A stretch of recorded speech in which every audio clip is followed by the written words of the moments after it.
Hello everyone. Welcome back to another Minecraft command video. So, based on my YouTube analytics, it seems you really like watching stuff like this 10 things thingy. And luckily, I always keep a list about new things that I discover for myself. But still, I know there's a chance that you might already know some, or most of these things that I'm about to show you.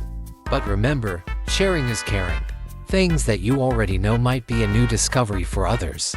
So if you have some useful tips and tricks that you also want to share, feel free to comment them down below.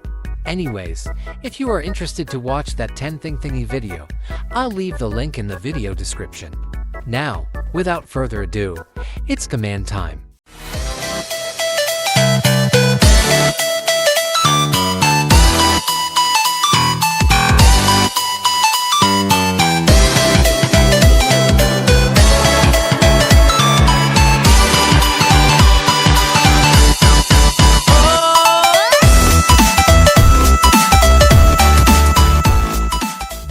Now here's the first thing that I want to show you. Did you know that you don't really need to get the precise Y coordinates for ticking area command? In case you don't know what the use of ticking area command is, you can use that command to make an area keep ticking. Or in simple words, that command will allow a certain area to be active even if there's no player nearby. Which means if there are active command blocks in that area, the command blocks will still work even if you're far away. For me, this is one of the most extremely useful commands that a command creator should utilize. Anyways, going back to the first example, you don't need to use ticking area like this.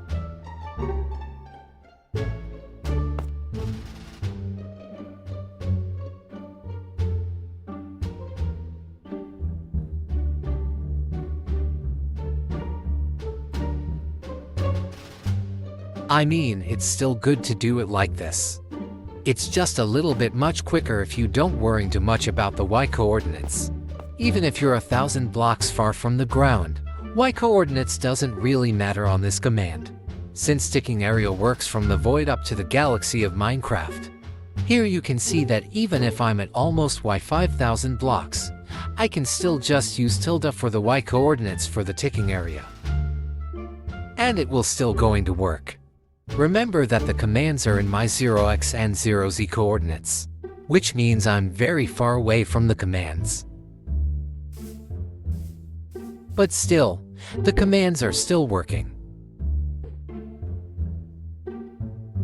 Now let's proceed to the next one. You can press Tab hotkey to easily complete an argument. This one is useful to quickly finish up a command. However, this one is only for PC players, since there's no tab on phone, unless using some certain apps. And if you know other useful hotkeys for other devices, feel free to share it down below. By the way, you can also use tab in command blocks, although you would need to always put a slash at the very beginning of the command to make it work. Or else, it won't work, of course.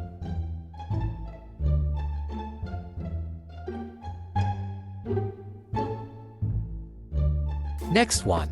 Here I have two effect commands. This one will apply a regeneration effect for infinite duration, but with amplifier level 0. And this one will apply a regeneration effect for 5 seconds, but with amplifier level 2.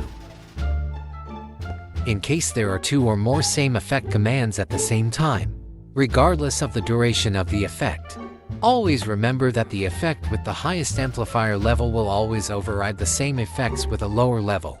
Here you can see that the regeneration effect with the higher amplifier overrides the regeneration effect with low amplifier. Also, if you're wondering why it says regeneration 3, that is because amplifier level 0 will give level 1 effect, amplifier level 1 will give level 2 effect, amplifier level 2 will give level 3 effect, and so on. Also, the effect with lower level can only take on effect only after the effect with higher level expires.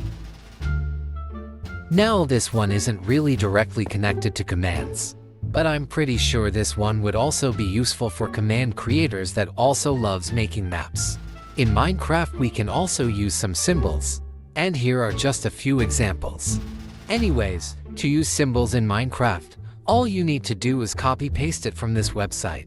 I'll leave the link for this website in the video description. Now after copying it from the website, all you need to do is paste it in your world.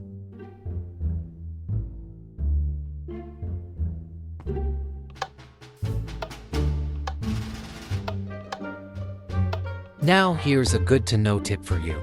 Did you know that the image command could also be affected by the difficulty of your world? If the difficulty is set to peaceful, any damage command with a damager argument won't work on players. In case you're not familiar with this damager syntax, it is the last syntax in a damage command. When the damage command has been executed, the damage will be applied to the target like as if they were attacked by the damager. In simple words, the damager will take the credit for the damage that the target took. Anyways, here you can see that when I set the difficulty to peaceful, this command can't deal damage to me.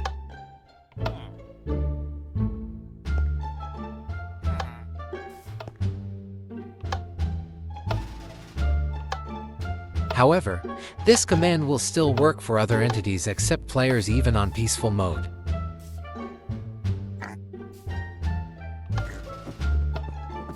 But if the difficulty is set to a different mode rather than peaceful, it can now deal damage to the player. Now here's another cool fun fact about the damage command. If the damage command with damager inflicts a damage to a target with Thorn enchantment, the Thorn enchantment could also deal damage to the damager. Regardless of how far they are, the Thorn enchantment can still take on effect. But in case you didn't know, Thorn enchantment isn't always guaranteed to take on effect. It only has a chance to take on effect after the wearer takes damage from an entity. However, the good thing about this enchantment is that the chance can be increased by wearing multiple armors with thorns. So it means that Thorn enchantment can be stacked. Now here's a good thing about the spread players command. Spread players command won't going to teleport the entity or entities above a liquid block or any of these following blocks.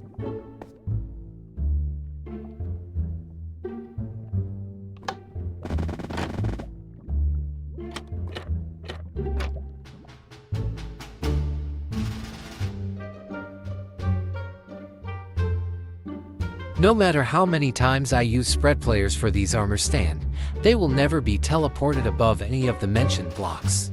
However, that doesn't mean that they can't fall on those blocks. Just by using certain blocks, you can trick the spread player command to make it think that the entity has been teleported to a safe place.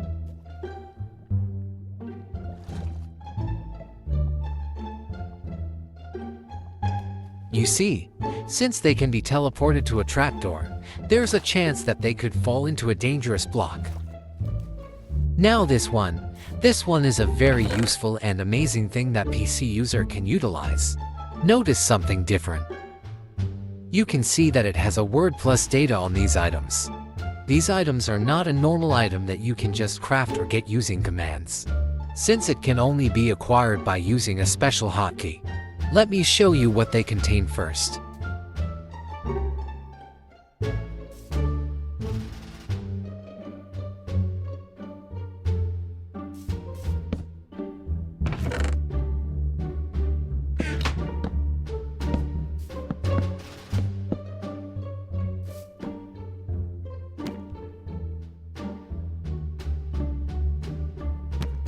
In my opinion, this is a very useful for a whole package copy-paste method. With this, you can easily copy the exact details that a command block contains. Also, it's not just for command blocks. As you can see, you can also use it for other items and blocks. Normally, if you're playing on PC, you could easily pick a block by simply pressing R in your keyboard. But to copy a block and its contained data, all you need to do is press Ctrl and R. There, you have obtained the block containing data.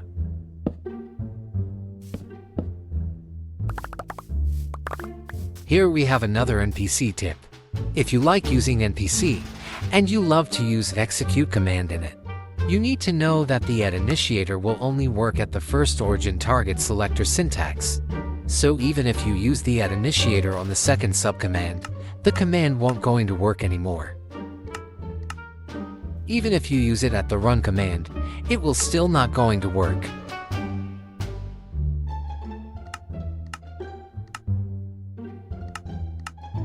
So if you will be using an execute command to execute something on behalf of the interacting player, make sure that you always start it by using the @initiator at the first origin target selector syntax.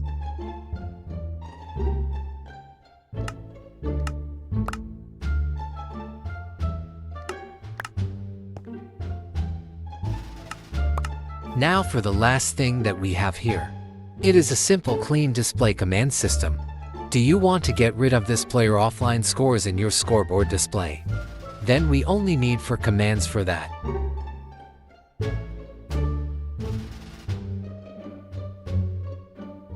This command will remove the display scoreboard objective.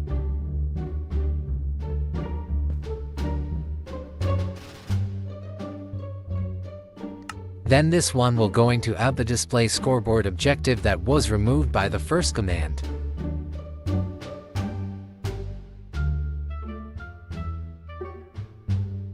And this will going to copy the score of the player to the score that we want to display.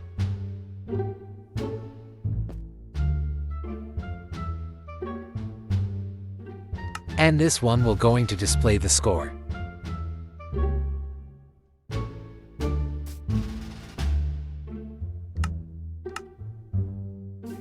Now the display is clean. Now, when a player joins, that's the only time that their score will be displayed. And if they leave, their score won't be displayed anymore. Also, if you're thinking that the score of the player has been erased, well, it's not exactly like that, since we are using the scoreboard objectives for this to work. The first is the scoreboard objective will be used to store the scores, and the second objective will be used to display the scores. And in this case, the ID objective is used to store the score, while the ID_display objective is used to display the score. And the commands that we set up will only reset the ID_display of the player, not the ID.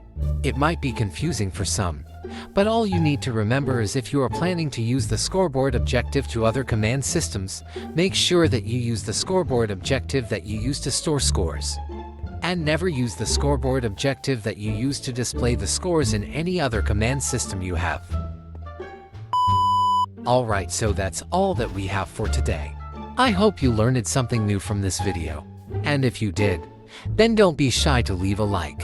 And before I end this video, I would like to mention my channel members for their special support that they're giving to this channel. And if by any chance you are interested to join them, feel free to check the perks in the video description. Alright, so see you on my next video. Bye.